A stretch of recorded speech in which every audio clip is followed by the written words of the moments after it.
High-resolution color graphics. This land of high technology. The revolution in technology that made the information age possible. Those kids are not afraid of computers. Welcome to This Week in Retro for the week of December 7th. Coming up on today's show, The Owlet BBC Micro Emulator. launch day console shortages, The Sega Venus Prototype. Checkmate Minis, All this and more on This Week in Retro. up-to-date news, For out-of-date tech. Neil, it seems like every week we're talking about the computer revolution that's powering retro enthusiasts all over the world. FPGAs are becoming incredibly popular. You've got the Analog Pocket, the Spectrum Next, the Amiga. These are all super exciting projects, but I really believe that without the low-cost, hacker-friendly Raspberry Pi acting as a gateway into emulation for most people, we wouldn't be seeing the simulation of FPGAs that we're seeing now. And what classic micro was responsible for the Raspberry Pi? Well, Neil, as you already know from your Retro Tea Break interview with him, Eben Upton got his start programming with the BBC Micro. Neil, like Eben, did you get your start with a Beeb in school? Oh, I really did. Yeah. The computer literacy project was very much a part of my education.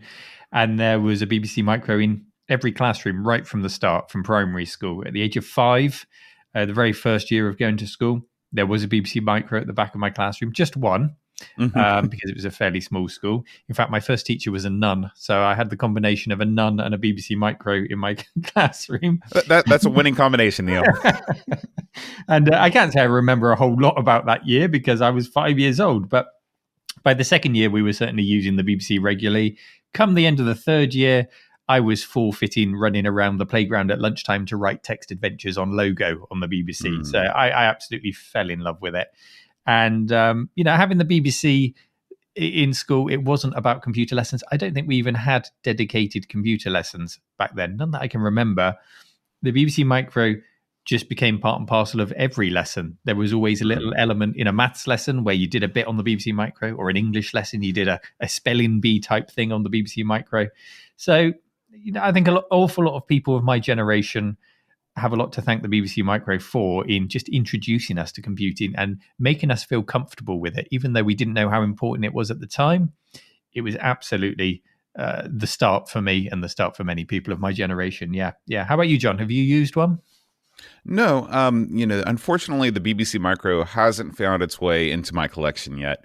For those of us here in the States, even if you do pay the pretty significant shipping charges to get one sent here, you'll have to deal with the usual headaches. You've got to convert the voltage. You've got to deal with the whole PAL thing. So it's not the easiest machine to get up and running here. So I was very happy to learn from Starcade 2084 on our show subreddit of a new browser-based emulation project called Owlet, Neil. Owlet allows you to run BBC Basic in your browser. And get this, there's a bot called, aptly, BBC Microbot. And it will run BBC Basic and it will actually output your results in a tweet. What a world we live in, Neil. What a world. I think I've even seen Eben tweeting about this or using this. I've seen these BBC Micro programs. The results pop up in my Twitter feed. It's very cool. Oh, very cool. Yeah. Now, this brings me to my next question. So we're seeing more and more ways to get your retro computing fix. You've got the relatively expensive options like FPGAs, you've got the Mister, the Spectrum Next, all the way down to free browser-based solutions like Owlet. Now, for you, Neil, how much is having the actual vintage computer set up in front of you? How much is that part of your retro computing experience? It's a good question. Just before we move on, is it Owlet or Owlet, the name of this program? Oh, I think that it is Owlet. Anytime you've heard me say Owlet, just disregard that. And of course, the owl was the logo on the BBC Micro, so that's where it ties in with the word owl. And anyway, I think you can tier retro or nostalgic experiences without really straying into snobbery, which is so easily done. It's always a risk. I think tier 1 is the original hardware, the machine, a CRT monitor or a period authentic display, beautifully set up desk, because the experience extends beyond the machine itself. You want the desk, even a dedicated room like you and I are lucky enough to have. That gives you a chance to really bask in the nostalgia. I think most of us want that. but we accept that it's rarely convenient to dedicate the space, the time, the money into creating all of that. So we look for the next best thing. And the next best thing really is down to personal preference and circumstance, I think. It's far easier to use a web browser-based emulator like Owlet on your lunch break at work, for example, instead of setting up your BBC Micro in the accounts department, for a quick game of Granny's Garden. It's just not feasible. So it comes down to personal preference. And I think accessibility to the systems, or not the physical systems, but the use of the systems, is what drives our communities and the development on our favorite retro platform. So it's really, really important that these alternatives exist to real hardware, and that they're good enough that people can forget that they're not actually using that original hardware, and they can enjoy the experience. And I think that's entirely possible with everything from the Pi to the FPGA-based solutions to, like Owlet, a browser-based emulator. I think it's entirely possible to lose yourself in these things, such as the maturity of all of these emulators now. So tier 1, the real hardware for a 100% real experience. Tier 2 is anything that works for you. If you're smiling, then it's working. That's how I see it. How about you, John? Yeah, I agree with you.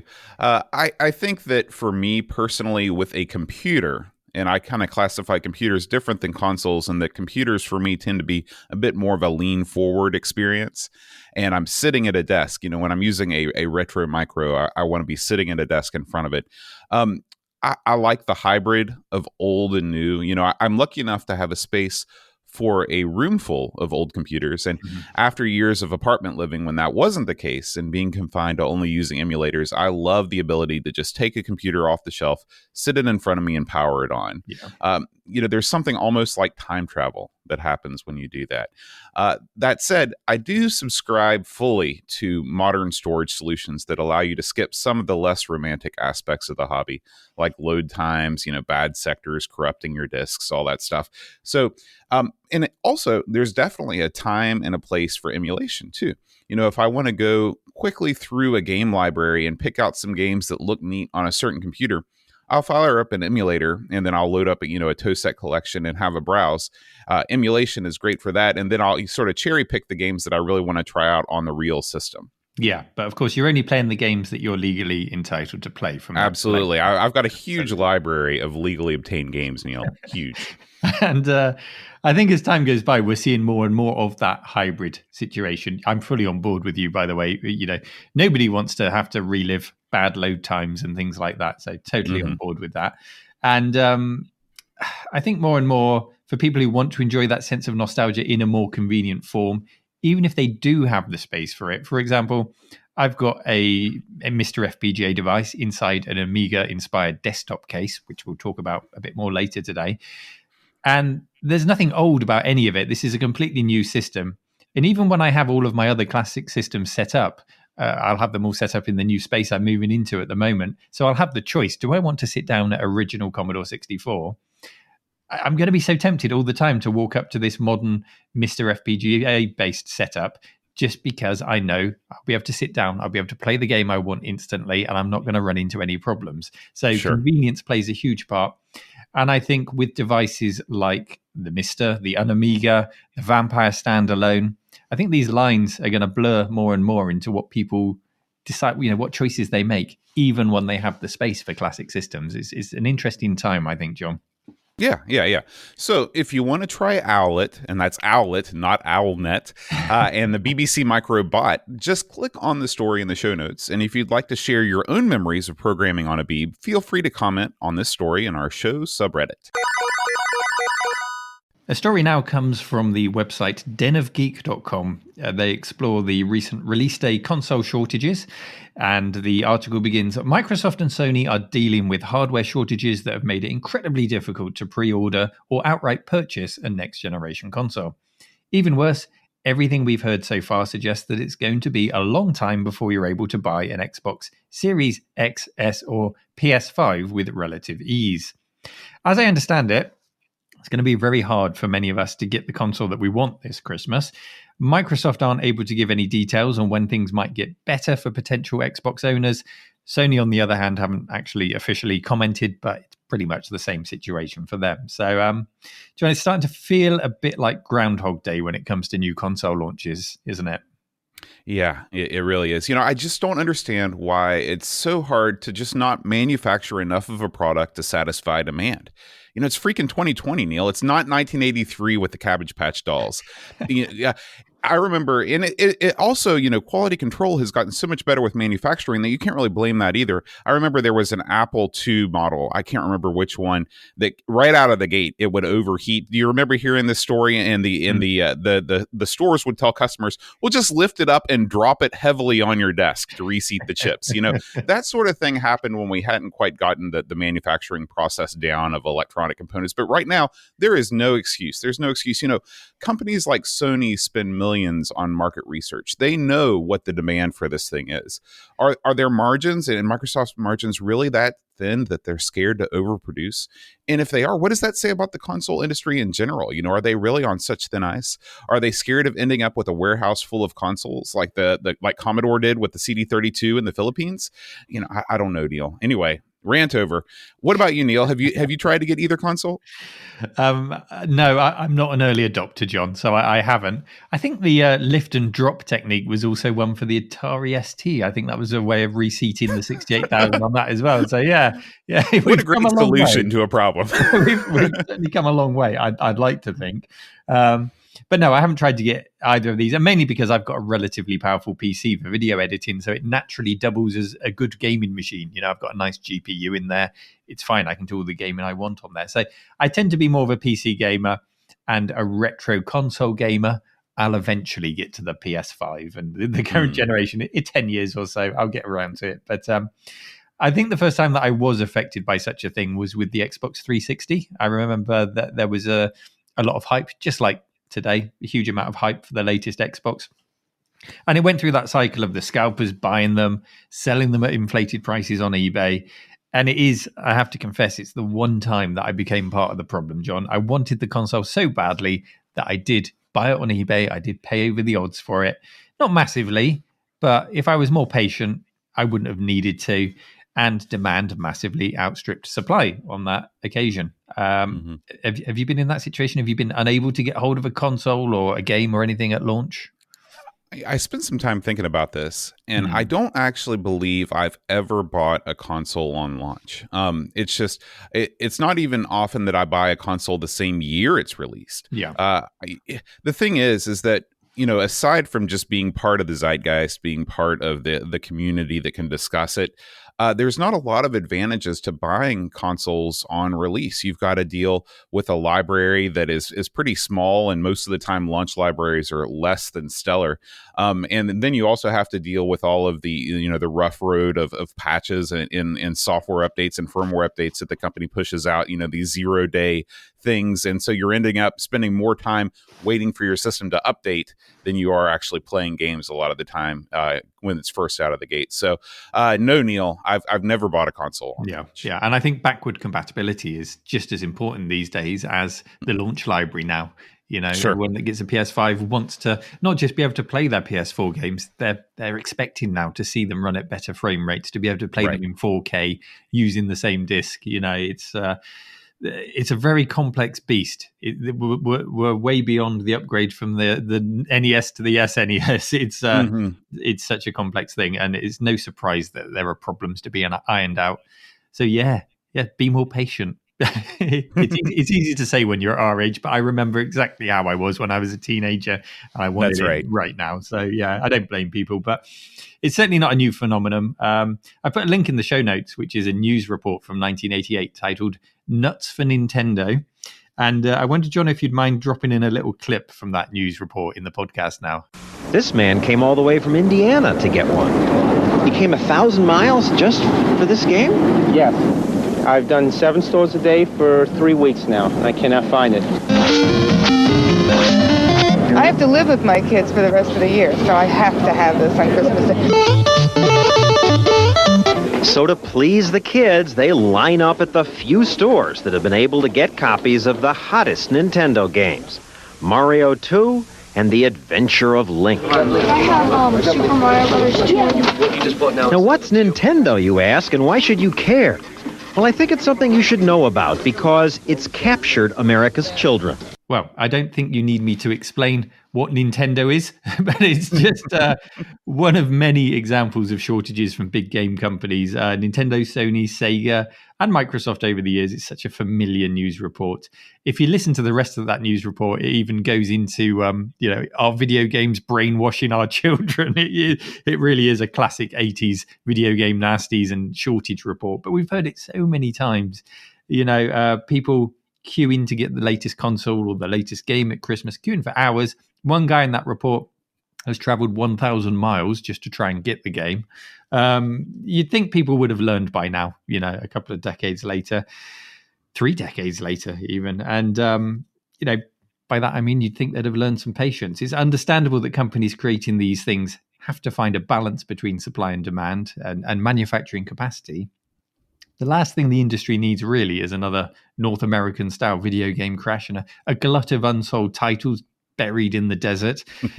But come on, people, would it kill you to just wait a month for the latest console? A month, 2 months? Am I turning into an old man, John? Do I sound like I'm shouting at clouds in my back garden? Well, Neil, this phenomenon is not only relegated to video games. We are immersed in that world, and it's not necessarily, relegated to the young either. We talk about young people as being, really impatient. But if you look at any of the, more modern retro console releases like the ZX Spectrum Next, people are eager to get in line first. They're eager. The whole point of Kickstarter is that you can get it before we put it out for regular sale. You can be first in line with a Founders Day edition. And that whole idea, the idea of a Founders Day edition, it's just playing on people's impatience, and it's playing on people's want to have something that other people don't have or don't have yet. And it's sort of not good.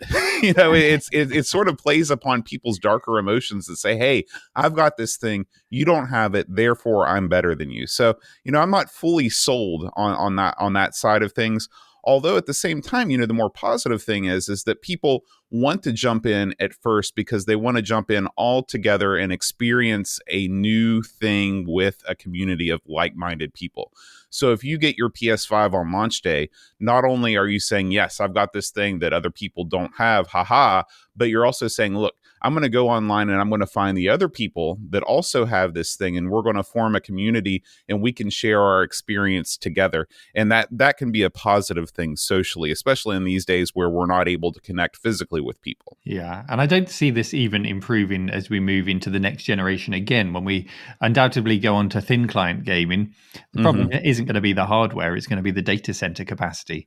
Right. Sorry, you can't all use the latest generation on launch day because we're overloaded. We need to build more data centers to accommodate it. So it's going to be a problem that's going to be with us for a long time, I think. Yeah, I agree. Well, if you're trying to get a hold of the new Xbox or PlayStation, then we'd love to hear your experiences on our subreddit, or anything else for that matter. Maybe you missed out on the ZX Spectrum Next latest campaign, anything like that. Come and share your views and your thoughts and your comments, and maybe we'll chat about them in a future episode. Head over to our subreddit, This Week in Retro, over on Reddit. Neil, a few weeks ago, we talked about Sega's somewhat ridiculous line of micro Game Gear portables. At the time, I declared that the Game Gear was Sega's lone foray into the realm of handheld systems. But I was wrong, Neil. I was wrong. I'd forgotten about the Sega Nomad. The Nomad was released here in North America in 1995, and it was designed to breathe new life into Sega's aging 16-bit portfolio by allowing gamers to take their Mega Drive games on the go. That's right, a portable Genesis, just what the world was asking for. Well, apparently not, because Europe didn't even get a Nomad release. Now, in 1995, Neil, where were you in the gaming sphere? And if the Nomad had been released in the UK, would you have been interested? 1995, I was a PC gamer. I can tell you lived in the UK for some time because you use Mega Drive and Genesis so interchangeably. That's right, without batting an eye.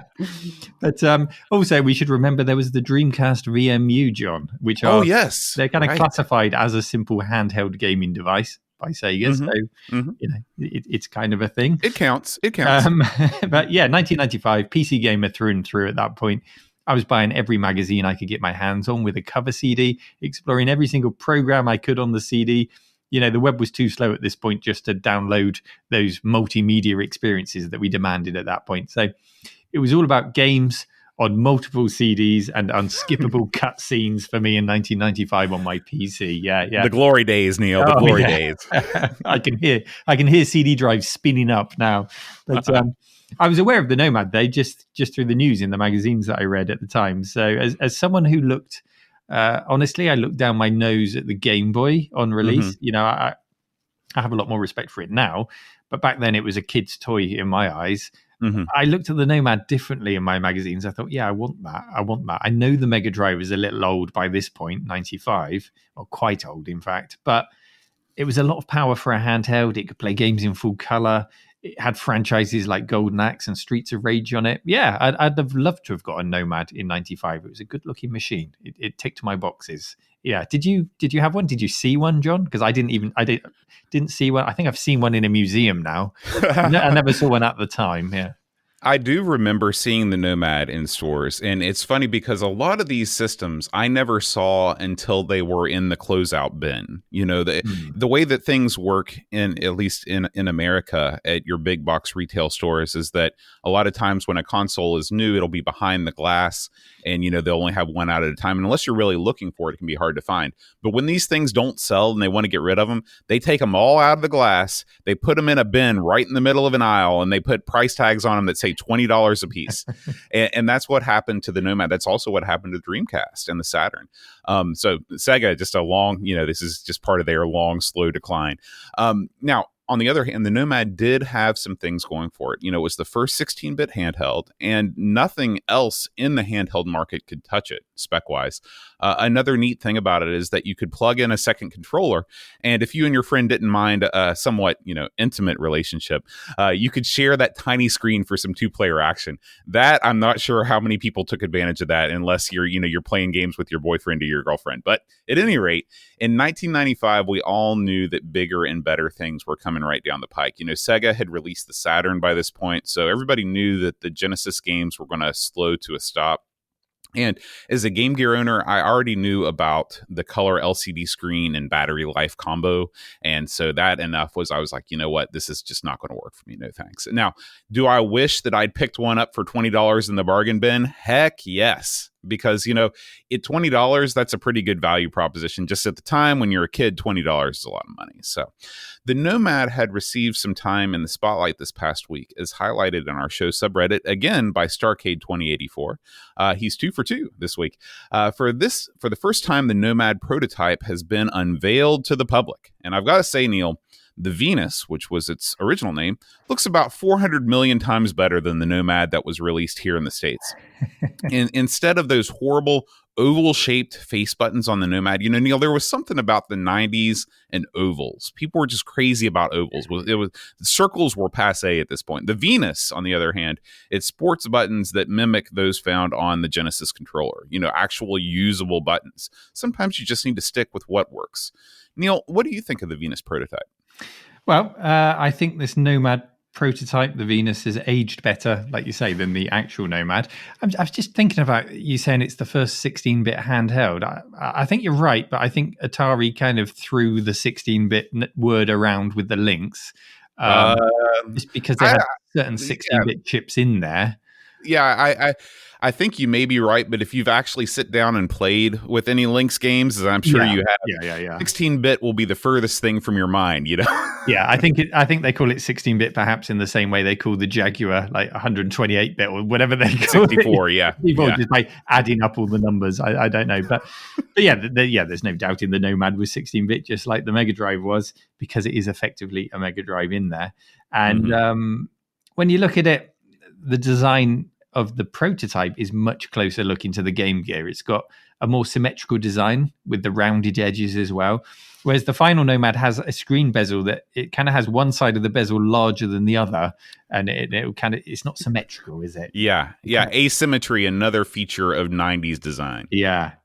So it's got a more angular finish to the whole thing. And as you pointed out, the buttons are more like the Mega Drive pads. It just looks more comfortable to use, this Venus prototype. But I get why they chose the look they did, because it was released after, you mentioned there, after the Saturn. It was also released after the 32X. So this was old hat.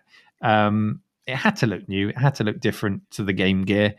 And just harking back to the Game Gear at the time, it wouldn't have inspired consumer confidence in the device at all. So I get it. It had to look different. But in the present day, I would take the prototype all day. It looks far better to me. Yeah. Now, if you want to see the Venus for yourself, just click on the link in the show notes. And if you were one of the lucky few Nomad owners out there, let us know on the subreddit. Stephen Jones is a name familiar to Amiga fans. He created the Checkmate 1500 Plus desktop case and successfully crowdfunded it. I think it was last year. It wasn't as far back as the year before. Yeah, I think it was last year that he got that. He's certainly still delivering the last orders on that. It's been a very successful campaign. It was an Amiga 3000 inspired computer case that was compatible with both the original Amiga 500 board and modern day PCs, as well as lots of other devices that you could put in that. Well, Stephen is back with his second product. It's the difficult second album, John.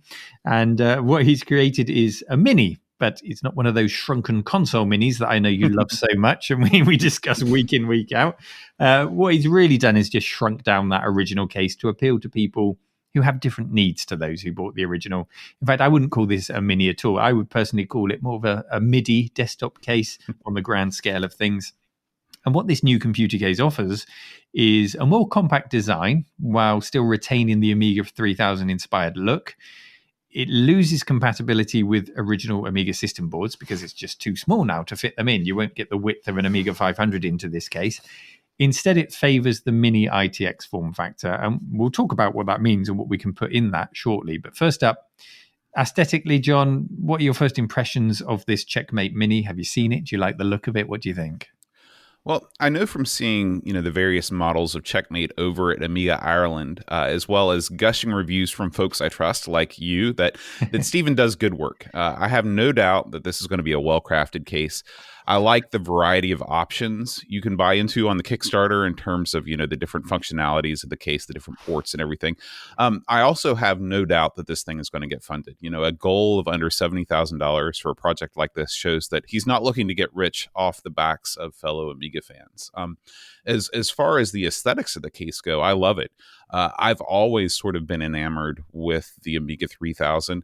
I think of all of the big box Amigas, it's hard to trump the original 1000 design, but I'll take a 3000 over a 2000 or a 4000 any day. It's got a unique look that I think is really attractive and makes it stand out among all the other beige boxes from the other computer manufacturers out there. Now, Neil, I know that you just had a mega live stream event where you had Stephen on, and he took questions from your legions of fans.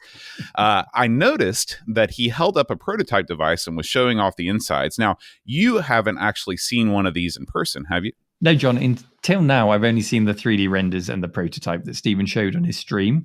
But he does have that track record now from the first Kickstarter of delivering. He has his supply chains in place. So I don't think there can be any doubt that he'll make this happen.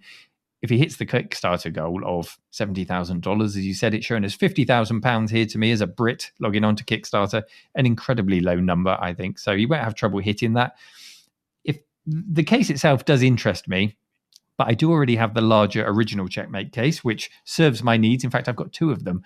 In one, I've built the brand new Amiga 500 using a PCB called the A500++. In the other, I fitted my Mr. FPGA system. But the Mr. installation was very much a labor of love. It involved Dremels, it involved hot glue.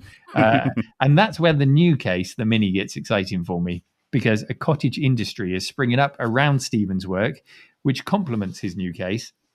And the two products that really excite me, and you perhaps saw him holding up on the live stream, were the Mist ITX and the Unamiga ITX. And they're being created in collaboration with his help to fit precisely in these cases, and in fact, any mini ITX case. So you don't necessarily have to get Stephen's case to fit these things, but they've sprung up because of the good work he's doing. So if you get this case, you can now buy, you can put a standard PC in there if you want an ITX PC. You can also put in a mini ITX form factor Raspberry Pi 4 mounting kit, which he's created, a Mister or an Amiga board in those ITX form factors. They just drop right into the case. No hot glue, no bodge wires to get the power and activity lights working. Just drop them right in. They give you a nice back plate, so all of the ports are flush and looking nice on the rear of the case. And while the case is small, it's still big and solid enough to put a CRT on top of if you should want to. So I think it's a really nice combination. Are you tempted, John? You recently told us you were thinking about getting a Mister. Could this be the right case for an Amiga guy like you? I honestly don't know. The Mister is an expensive enough project as it is, at 300 pounds for one of those turnkey setups. And even though the case isn't wildly extravagant for something that's self-produced in small batches, the price at 150 pounds or whatever, I just don't know if I can swing both from a financial perspective without feeling a little guilty. I mean, we're definitely entering into, PS5, Xbox, X territory with the price of this whole thing. The thing about the original Checkmate is that it had an intimate connection with real Amiga hardware. It could fit the most popular iconic Amiga model, the 500, and give it expansion capabilities and house the whole unit in a very attractive package. The Mini doesn't have that kind of a tie-in with the original hardware, and it makes it just a little bit less cool to me. Though, don't get me wrong, it's still really, really cool. Now, Neil, I know I don't even have to ask, but are you backing this project? I am. I always put my money where my mouth is, John. So I have backed this project. On the subject of cost, if the Mister's a little bit too rich for your blood, Stephen showed off the Unamiga ITX board on the stream. Mm-hmm. He hasn't given a price yet. We don't know how much that's going to cost, but he did say it's going to be significantly cheaper than the Mister. Now, it's not going to have all the functionality of the Mister. It's going to be very much Amiga based. Sure. It will be FPGA based, but it won't have a supporting ARM chip with it like the Mister has. So that will bring the cost down. So it'd be interesting to see how much that comes out for. And that effectively is a modern day Amiga, if you like, in FPGA form. So no, you can't put the original Amiga hardware in there, but it's pretty close, to a brand new Amiga in the modern day, I think. I'm going to be watching that with interest. So, I have backed the case. I can see it's up to about £35,000 of the £50,000 goal with 30 days to go. So I'm pretty confident that it's going to come to fruition. I totally agree that it's not cheap. In the context of the modern day, cheap PC cases, are 10 to the dozen. So you could find a very cheap ITX case if you just wanted to get one of those other boards. There's lots of options over there. And that's the really nice thing about Stephen is he's so willing to work with the community, not to try and make these boards that have been developed exclusive to his case. He's really willing to work with people to make them available. So it's really nice. And I think Stephen actually might be very early to the game with this in the context of the Raspberry Pi, because if we think about the Pi 4, it's now a very capable machine. And as the Pi continues to develop, we have the convergence of cloud-based services more and more. We mentioned perhaps that the next generation of gaming would be thin client gaming. I fully expect it to be. So we're going more and more in that direction. You've got the Pi. You don't necessarily need a lot of local power when it comes to thin client gaming or a lot of these cloud services. An increasingly powerful Pi, maybe the Pi 5 will be, it will be more powerful again whenever that thing turns up. I don't expect it soon, but it will be more powerful. And I think more and more people, as this happens, are going to want to put their Pis into a case that's more practical and permanently set up on their desk than a little plastic case. Right. I think there's big potential here for Stephen to tap into both the retro market and a very current and future market. If all of those stars align, he could be destined for big things, We'll see where it goes. Yeah, and I do want to say I do have nothing but respect for Stephen for being willing to work with these other people and not making the solutions, solely applicable to his particular case. You could easily, if you were a more business-minded person, ruthless American capitalist like I am, say, these boards are only going to work with my case. You got to buy my case to make these boards fit perfectly. If you get something else, it's not going to be as good. And Stephen is totally the opposite mindset there. Oh yeah, totally. He could have just come up with the Jones form factor that only works in his case. He's very generous with his time and his efforts. So, but of course, none of this will happen if it doesn't get funded. So check out the Checkmate Mini on Kickstarter using the link in the show notes, or search for the Checkmate Mini over on Kickstarter itself. And the very best of luck to Stephen with his project. Thanks for listening to This Week in Retro. Join our show subreddit to contribute your favourite news stories. And if you really enjoy our show, then visit ko-fi.com/This Week in Retro. That's ko-fi.com/This Week in Retro to put a tip in the jar. Help us spread the word about the show by telling a friend, leaving us a review on your podcatcher of choice, and subscribing to the This Week in Retro YouTube channel. We'll see you next week for more up-to-date news for out-of-date tech.